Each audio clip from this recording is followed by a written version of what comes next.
రూపాయికే 62 GB data, unlimited calls, రోజుకి 100 ఎస్ఎంఎస్లు అంటూ BSNL కొనసాగిస్తున్న ఆఫర్ కి వినియోగదారుల నుంచి మంచి స్పందనే లభిస్తుంది. ప్రైవేట్ నెట్వర్క్స్ టారిఫ్ మోత భరించలేని వారికి ఇది ఒక వరమనే చెప్పాలి.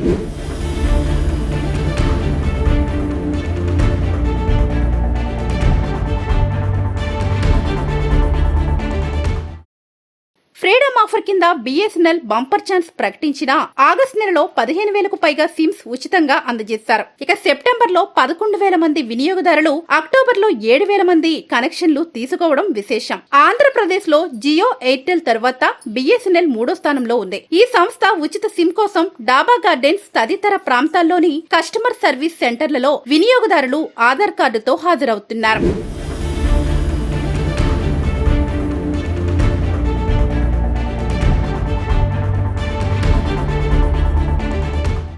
ప్రైవేట్ నెట్వర్క్స్ చిన్న ఆఫర్స్ కి కూడా పెద్ద స్థాయిలో ప్రచారం చేసుకుంటాయి. కానీ బిఎస్ఎన్ఎల్ అధికారులు మాత్రం కొంతకాలంగా మీడియాకి దూరంగా ఉండడం విమర్శలకు తావిస్తోంది. విశాఖ జిల్లాలో కొత్త జనరల్ మేనేజర్ వచ్చినా సరే మీడియాకి కనీస సమాచారం లేదు. అమరావతి నుంచి ఉన్నతాధికారులు వచ్చినప్పుడే ఇక్కడి అధికారులు మీడియా సమావేశాలు నిర్వహిస్తున్నారు. బిఎస్ఎన్ఎల్ 4Gలోకి అడుగుపెట్టడం కూడా ఆలస్యం కావడం తెలిసిందే.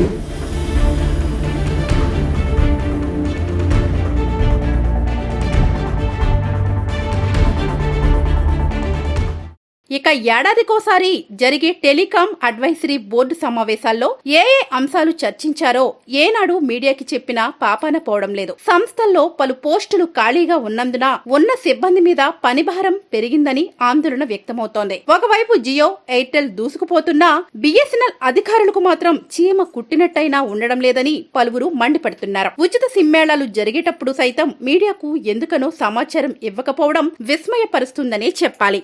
₹1 సిమ్స్ ఇంట్రొడ్యూస్ చేసాం. అది ఇచ్చాక ఆగస్టులో అరౌండ్ 15,000 సిమ్స్ సేల్ చేసామండి. సెప్టెంబర్లో 11,794. ఇప్పుడు యాజ్ ఆన్ డేట్ ఆల్మోస్ట్ 7,800 చేసాము. అంటే బేసిక్ గా ఏంటంటే మాకు అల్లూరు సీతారామరాజు డిస్ట్రిక్ట్ లో నియర్లీ 600 సైట్స్ 4G కన్వర్షన్ చేసాం. అంటే గవర్నమెంట్ ఆఫ్ ఇండియా తలక ప్రోద్బలంతో ఇంట్రొడ్యూస్ చేశారు. ఆ సైట్స్ అన్ని పర్ఫెక్ట్ గా ఉన్నాయి. డేటా బేసిక్ గా డేటా మాత్రం స్పీడ్ చాలా ఎక్సలెంట్ గా ఉందండి. అందుకు ఆల్మోస్ట్ ఈ రూపాయి అన్నది ఎందుకు అంటే 600 టవర్స్ పరిధిలో అందరూ బిఎస్ఎన్ఎల్ సిమ్ తీసుకోవాలనే ఉద్దేశంతోనే మా స్టాఫ్ ఆఫీసర్స్ కూడా అక్కడే తిరుగుతున్నారండి. మొత్తం ఆల్మోస్ట్ ఏఎస్ఆర్ డిస్ట్రిక్ట్ లోనే ఆల్మోస్ట్ ఒక 10 మందిని పోస్ట్ చేశారు జిఎం గారు.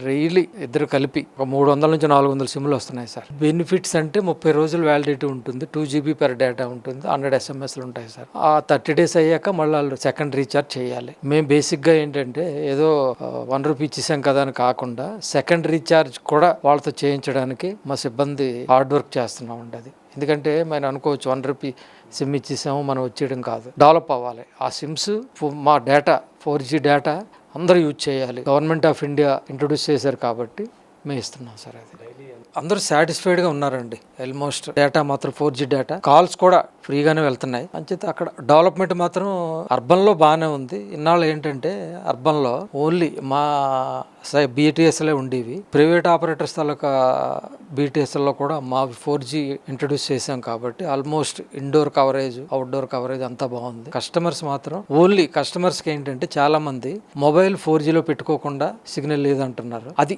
మా సిబ్బంది దగ్గరికి ఎవరు వచ్చినా మేము అందరినీ మార్పిస్తున్నాం. ఎవరైనా తెలియకపోతే మాత్రం మేము మొబైల్ 4G అని పెట్టుకుంటే గ్యారంటీగా పర్ఫెక్ట్గా పనిచేస్తుంది. ప్రాబ్లం ఏంటంటే ముందు 2G 3G టెక్నాలజీ ఉండేది, ఇప్పుడు 3G టెక్నాలజీ కంప్లీట్గా ఆపేసామండి. అంచేత 2G కాకుండా 4Gలో పెట్టుకుంటే మొబైల్ పర్ఫెక్ట్గా ఉంటుంది, ఏ ప్రాబ్లం లేదు. మేము అందరం బేసిక్గా ఏంటంటే బిఎస్ఎన్ఎల్ నెంబర్ 1గా రావాలనే ఐడియాతోనే మేము గవర్నమెంట్ ఆఫ్ ఇండియా ఇంట్రొడ్యూస్ చేశారు కార్పొరేట్ ఆఫీస్. దాన్ని మేము ఇంకా ప్రయత్నిస్తూ ఉండే. ఈ నెల ఇంకా టైం ఉంది కాబట్టి 10,000 దాటి ఇంకా సిమ్లు అమ్ముదామని ప్లాన్ చేస్తున్నాం సార్. అది